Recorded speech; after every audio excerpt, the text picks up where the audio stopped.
అందరికీ నమస్కారం అండి. నేను మీ Sri talks. Welcome back to Adarindi TV. ఈరోజు very spicy and very new టాపిక్తో మీ ముందుకు వచ్చాను. Let's listen.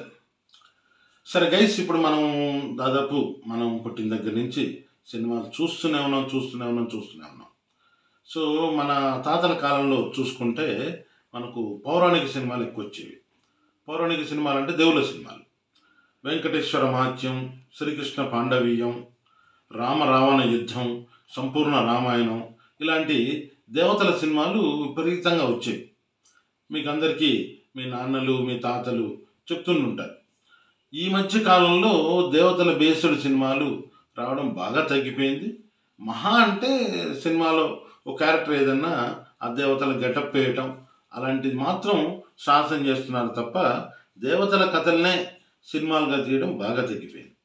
అయితే ఇక్కడ మనం చెప్పుకోవాల్సిన విషయం ఏంటంటే, శ్రీకృష్ణ పాండవీయం వచ్చినప్పుడు కానీ, వెంకటేశ్వర మహాత్యం అనేటువంటి సినిమా వచ్చినప్పుడు కానీ ఎన్టీ రామారావు గారు వెంకటేశ్వర స్వామి గెటప్లో ఉండేవారు సినిమాలు.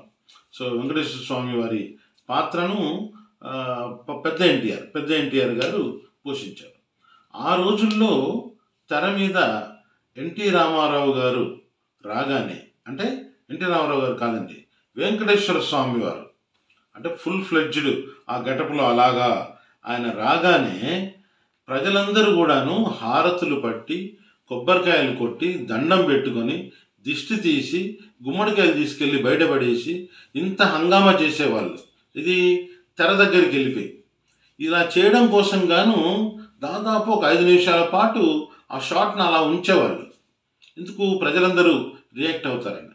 ఇది ఒక్క షో కాదండి, అప్పట్లో 100 రోజులు ఆడేవి సినిమాలు, మీకు గుర్తుండే ఉంటుంది. 100 రోజులు ఇంటూ 4 షోలు అంటే 400 షోలకి సేమ్ ఇదే తంతు. ఇది స్వామివారి గెటప్లో రావటం, ఆయన కొబ్బరికాయలు కొట్టడం, ఇలా గందరగోళం అంతా చేసేవాళ్ళు. At the same time theatre బయట ఎంట్రన్స్ దగ్గర స్వామివారి గెటప్లో ఉన్నటువంటి ఎన్టీ రామారావు గారి యొక్క పెద్ద కటౌట్ ఒకటి తయారు చేయించి పెట్టేవాళ్ళు. దానికి పాలాభిషేకాలు చేయటం, దానికి పూజలు చేయటం, దాన్ని రెగ్యులర్గా అగరొత్తులు వెలిగించడం, రెగ్యులర్గా మనం దిష్టి గుమ్మడికాయలు తీయటం, పగలగొట్టడం, ఈ గొడవంతా చేసేవాళ్ళు.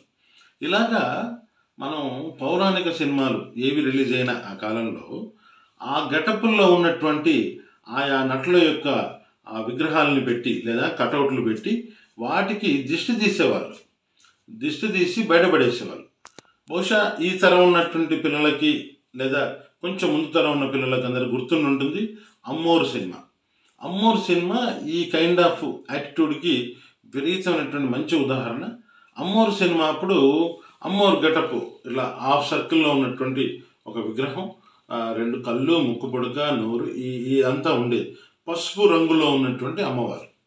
ఈ అమ్మవారి విగ్రహాన్ని తయారు చేసి థియేటర్ పంపించారు ప్రొడ్యూసర్ శ్యాంప్రసాద్ రెడ్డి గారు.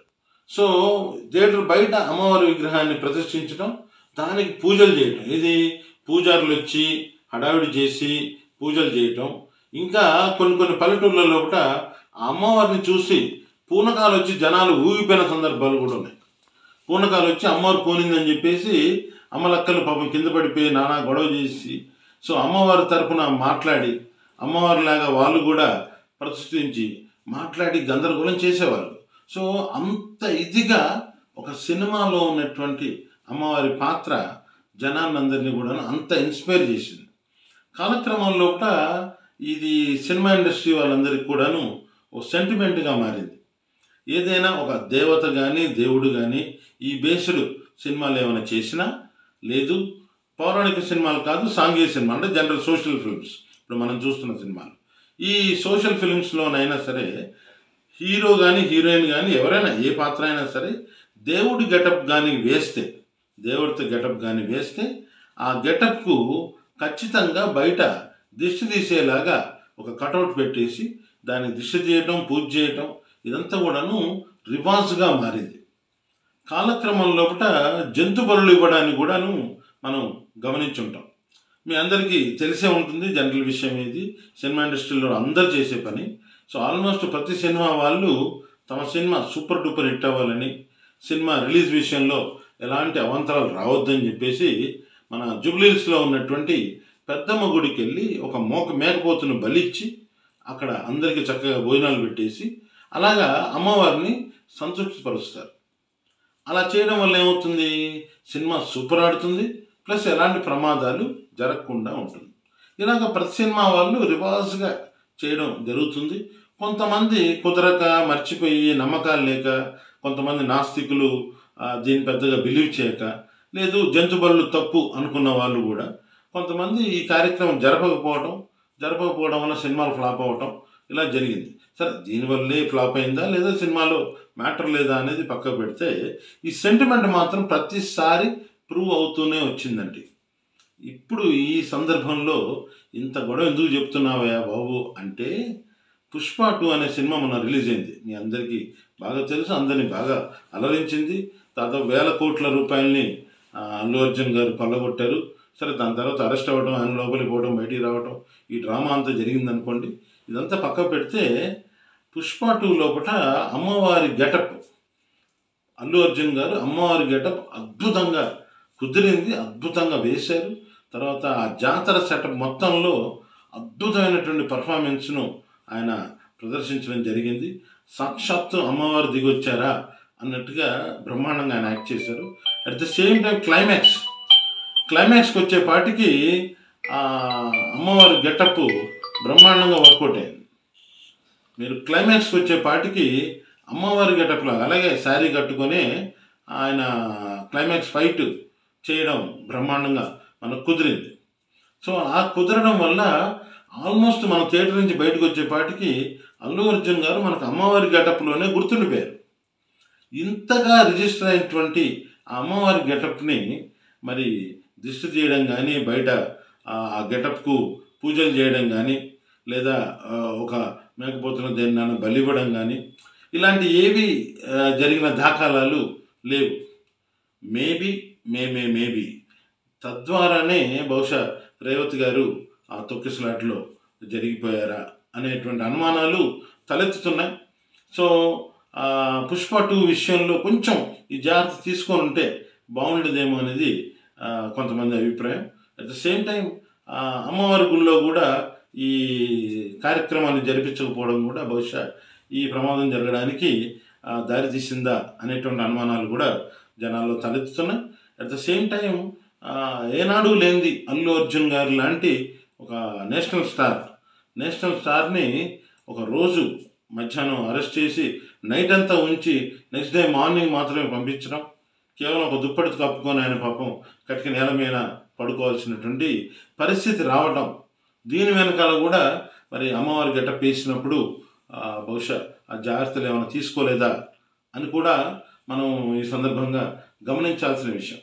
కాబట్టి ఫ్రెండ్స్, ఎవరైనా సరే అమ్మవారి గెటపులు కానీ, భగవంతుడి గెటపులు కానీ ఇలాంటివి వేసి మీరు ఫిల్మ్స్ చేసినా, షార్ట్ ఫిల్మ్స్ చేసినా, సీరియల్స్ చేసినా, ఏది చేసినా దేవుడి గెటప్లు వేసినప్పుడు మాత్రం అట్లీస్ట్ పవిత్రంగా ఉండటం, దానికి దిష్టిలు చేయటం. తర్వాత మీరు గమనిస్తే ఎన్ రామారావు గారు కానీ, తర్వాత శోభన్ బాబు గారు కానీ, కృష్ణ గారు కానీ ఇలా పెద్దవాళ్ళు చేసినప్పుడు దేవుడి గెటప్లు వేసినప్పుడు చాలా పవిత్రంగా, పద్ధతిగా మెయింటైన్ చేసేవాళ్ళు. మొన్న శ్రీ అన్నమయ్య సినిమాలో కూడా సుమన్ గారు వెంకటేశ్వర స్వామి గెటప్ వేసినప్పుడు ఎంత పవిత్రంగా ఆయన ఉన్నారో ఆయన ఇంటర్వ్యూస్లో ఆయన చాలాసార్లు చెప్పున్నారు. అంత పవిత్రంగా ఉన్నారు కాబట్టి చాలా చక్కగా పాత్రలో ఇమిడిపోవడం జరిగింది. కాబట్టి పుష్ప 2లో జరిగినటువంటి అనర్థం ఏదైతే ఉందో దాని వెనుక కారణం బహుశా అమ్మవారి గెటప్ వేసినప్పుడు తీసుకోవాల్సిన జాగ్రత్తలు ప్రాపర్గా తీసుకోలేదు అనేటువంటి అనుమానాలు వ్యక్తం అవుతున్నాయి గైస్.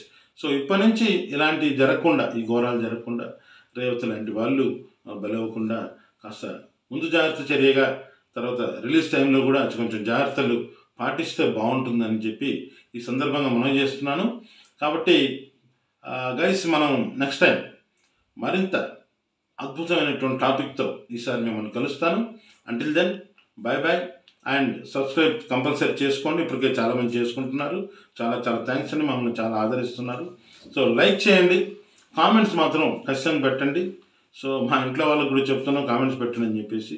కామెంట్ పెట్టడానికి మీరు బద్దకిచ్చినట్లయితే అట్లీస్ట్ ఒక థంబ్నెయిల్ అన్న ఏదన్నా ఒకటి చప్పట్లు కొట్టడమో, లేదా బాగాలేదనటమో ఏదో ఒకటి ఏదన్నా ఒకటి మాకు పెడితే మేము ఇంప్రూవ్ చేసుకోవడానికి చాలా ఉపయోగపడుతుంది. Okay, so next time will meet again. Thank you very much. By by.